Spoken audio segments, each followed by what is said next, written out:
Tout de suite, la fraternité au cœur de la rencontre que nous vous proposons de suivre sur ce plateau avec Malou Bernasconi de Fréquence Protestante à Paris qui reçoit Christian Bouzy.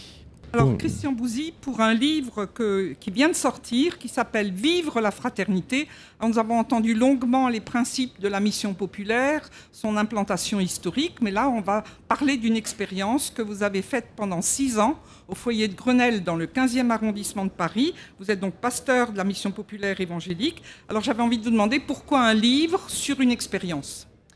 Eh bien en fait, ça s'est imposé à moi au moment des attentats de 2015, qui ont suscité une grande ferveur populaire et un élan de solidarité assez important.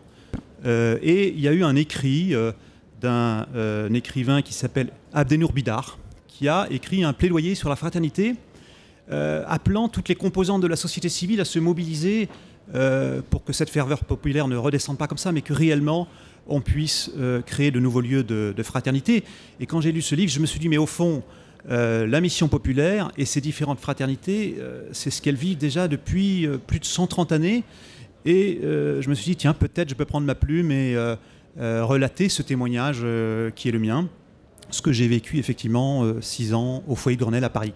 Et alors, dans vos différents chapitres, ce qui est un tout petit peu étonnant, c'est qu'on a à la fois donc une histoire, cette fraternité, de votre expérience, et puis dans la plupart des chapitres, il y a une méditation biblique. Alors, comment est-ce qu'on mélange la Bible avec le travail social, avec les plus défavorisés?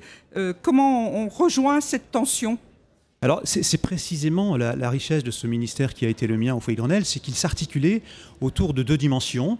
D'abord un ministère de la parole, puisque le foyer de Grenelle est un lieu de culte, donc chaque dimanche est célébré un culte.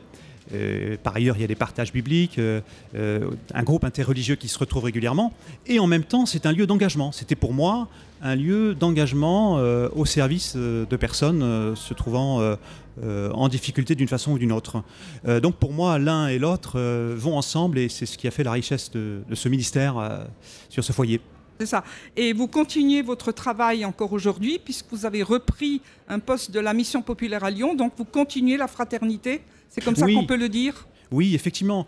Je pense que ces lieux sont de véritables laboratoires de la fraternité. Je n'hésiterai pas à le dire ainsi, même si ce n'est pas le seul modèle possible.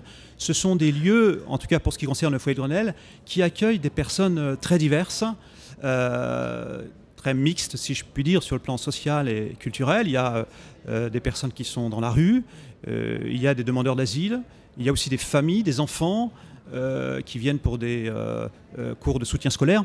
Il y a diverses activités qui font que les gens se retrouvent là, et ils se retrouvent là pas seulement pour des activités, mais d'abord pour faire du lien social.